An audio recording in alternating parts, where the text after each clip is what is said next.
the PS come on me.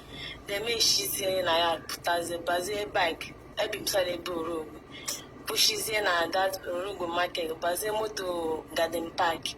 Ha pushize na garden park. Moto wedra nongane nudiri. Okay. Ma bana moto ibe mba niyo. With one boy or chilo to sim kamba isa masiamba. Meduze na akụkụ ya shift is inside medu. Ngamba moto ihe m fụrụ nga no 2 boys na 3 girls. Ma abata mezie ha 4 girls nọ nga. Anyị nụzi nga mo 2 girls abatazie. Moto ejuzi egushi ya. But before ya bụ onwe ihe driver nọ mere. Ya bụ onwe ihe driver nọ mere. Ya gbe ya windscreen ya. Were kasi for hishige the windscreen. The thing ya ishacha start izi moto. Ayaga was going to see Shebe weather. You know, neighbor ma ngakota. On a neighbor. The ruse anupamu. Him was a way because a gym time. I charge my phone and my hinine. But then my I knew to be down here midnight. Maybe it is in hotels woman no 2 room or one animal longer. Oh, why, Monday, Jean, Monday, Mandani, no chat. Nga. There's a car. I know my own wine or dim, but the woman they can no gun fire berute nka because so high na mutan. Then see, always a honey, the worst part to honey no gun, no charm mask. There's those guys no mask, both the female that are working with them, no mask. So I never phone getting get too much. I have boronya ba the person who pay pass by pass. Hey. That was the one boy or a mamma, but then my honey no my dog walking in your gun. Yeah, with the phone. Pia John, no more way going away phone, Marcia, Macana, edge me who made my screen wallpaper. There are some no more way for Marcia, yes, okay. Yeah, dear. One phone ring. Ya me amanyoya, ya way here, ya manyo way. Colleague have been address, and I want to get Ijiban phone, yasina.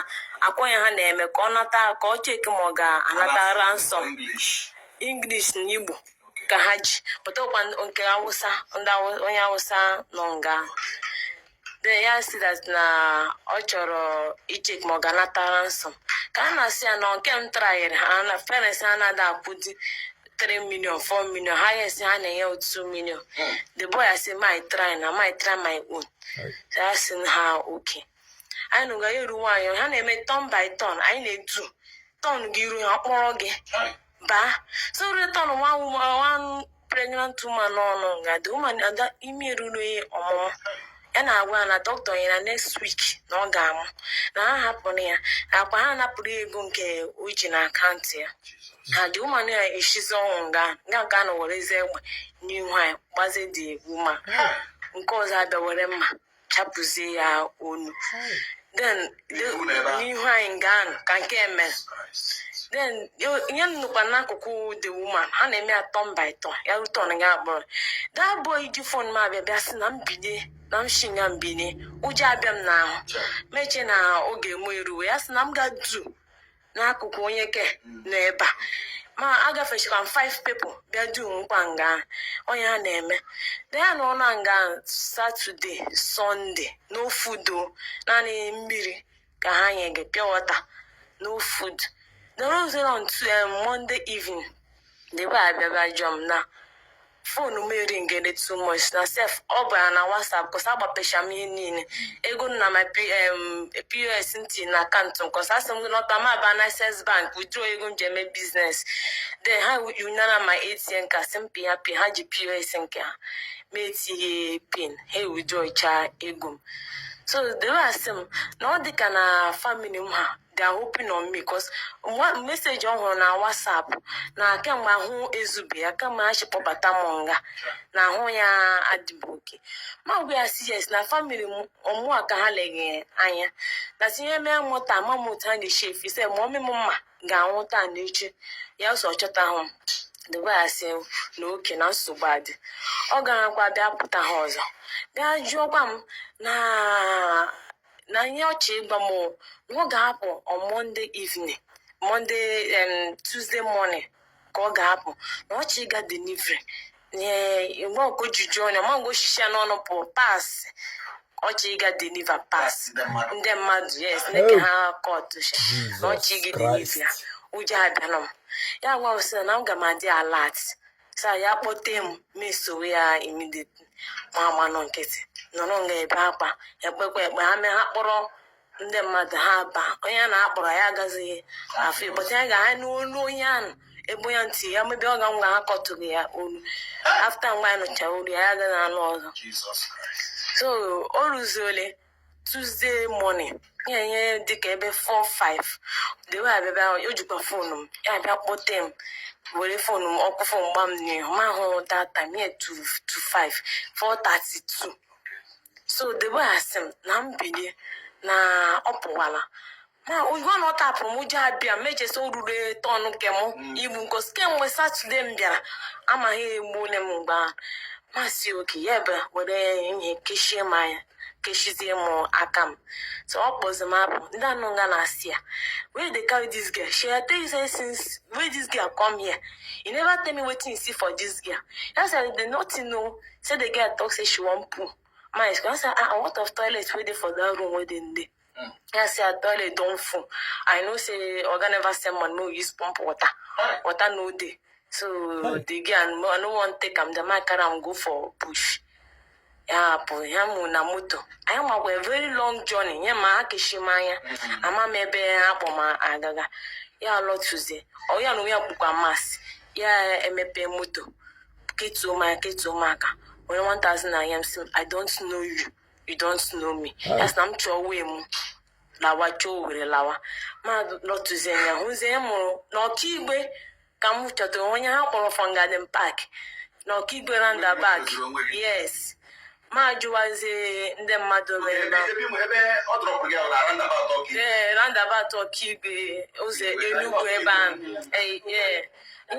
Nyo bu control musiana, but elezimanya na kam check magmewete place number. Ya wana the motor were place. Yes. It's you cause ogwam that. Yeah, ash color. Yes. Nyo gwara mo no na ga deliver na Enugu. Otu ko shi put oleme. Ngwa ya drop presentizi ma juwaze ndị mmadụ. Si ha rowa na asanye ma chume kpọ momem. Ha gwam no we mebine duti ihe megen na aga ho ehepom otu wa shede.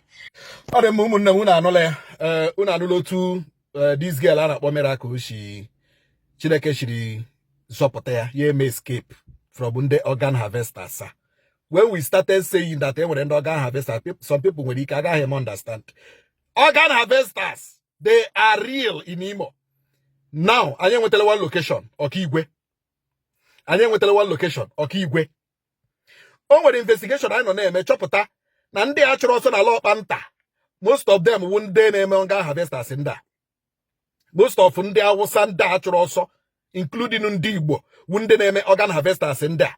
Now, learn this girl, Baramoto from Garden Park, Koga Wedra, Ebomoto Zurunwe, we need more here, Okigwe. N'ime room ebe ado wachara ụmụ agbọghọ bi ụmụ nwanyị ma nwaanyị dị ime ha gburu ka ọ tụọ ya olu gbaa ya egbe n'isi nwaanyị dị ime. Ndị uwe ojii ka m na-arịọ anybody that is sleeping in any car ma unu na-eme stop and search, tell the driver to wake them up. The driver cannot be the only person that is awake and others are sleeping. The driver cannot be the only person awake and others are sleeping. Please, in the police, I rock am na riu nu bikonu. Ejim Chineke ariu na aririo. Onye ọbụla higo na n'ime moto or private or public. Tell the driver to wake that person up. That person might be a victim of organ harvesting. Pika rock na ario. Everybody, be very careful. Imo State adirosqua safe. The organ harvesters are everywhere. Because that girl mechara that even when they are there, they are still bringing more people with the boss emo. They are still bringing more people with the boss emo, painted blue and white. In case you pick one from Garden Park to Imo here no Kigwe, wo boss emo painted blue and white. Register o. Register boss emo register o. Oh my God! Everybody, please be very careful. Thank you. Share this message. Share this message, Biko, widely.